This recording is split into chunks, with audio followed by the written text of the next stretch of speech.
About a year ago, I made this channel on a premise. I was going to compete against a video generating program I wrote to see who could do better. If I somehow did worse, I promised to donate 200 Canadian dollars to a charity of the community's choosing. The fact that I didn't put out a poll asking which charity to donate to should be a clue, but don't let me spoil the results. This video generating program did not use generative AI like Sora, and instead worked like this. First, I queried one of 3 free-use databases to get an interesting piece of text, a random funny fact, a trivia question, or a fun fact about the particular day the video was posted on in history. I figured the last one might work well since shorts don't live long, and it was related to the upload date. I released one of each of these different types of shorts every day.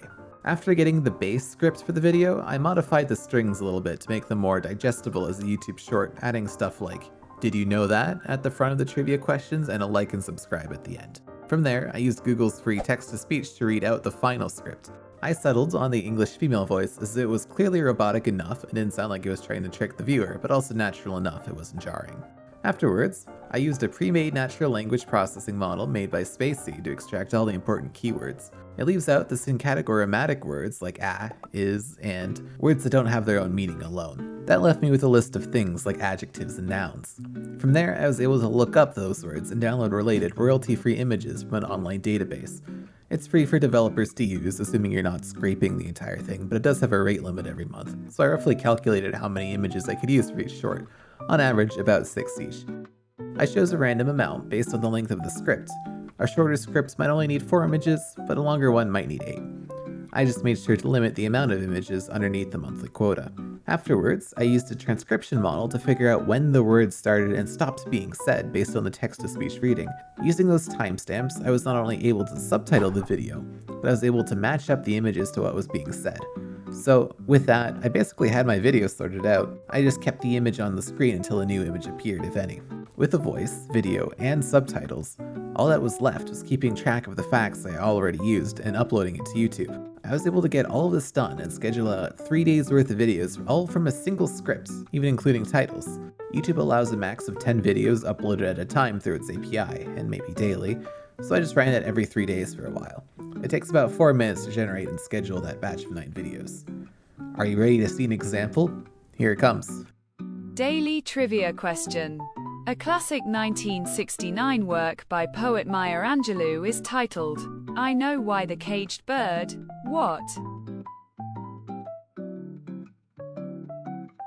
The answer is, sings.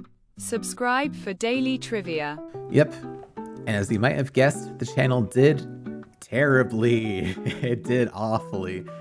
Out of 154 videos before I pulled the plug, it racked up a total of 61 views, with its most popular video getting 4 views and 1 subscriber. There's a non-zero chance that subscriber was a bot too, but the videos with the date in them did seem to have a small uptick a year later. Literally just 1 or 2 views, but it was kind of cool seeing that idea had potential. So, over the course of a year, did my own channel beat that? Yes, handily. But for my own integrity, since I did stop the program after only 2 or 3 months, and since one of my relatives were diagnosed with lung cancer last year, I'm still going to donate $50 to the Terry Fox Foundation. For my post-mortem of the challenge, I didn't really anticipate the uprising and maybe downfall of AI slop video tools, and I think my generator was already outclassed by the time I started working on it in late 2024. I think it was conceptually cool as a proof of concept having a true YouTube automation script, but obviously it paled in comparison to putting in the effort to actually make something. I didn't think it would win, but I thought the pure volume might have put up a challenge, but really it was more like coughing baby versus nuclear bomb. Let this encourage you.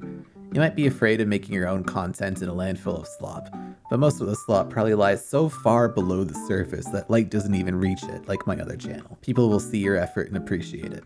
Thanks for watching. I don't expect this video to do particularly well, since it's kind of a channel update and a follow-up to a previous video. Speaking of, the background footage is a project I've been working on. It's all gray box, it doesn't really have any gameplay right now, but I'm pretty proud of some of the mechanics I've implemented in the last 6 weeks. I think this is a good first project to learn how to market and get started on Steam, so I'm aiming to have a store page and demo out by the end of April when deadlines for Steam's Summer Next Fest close.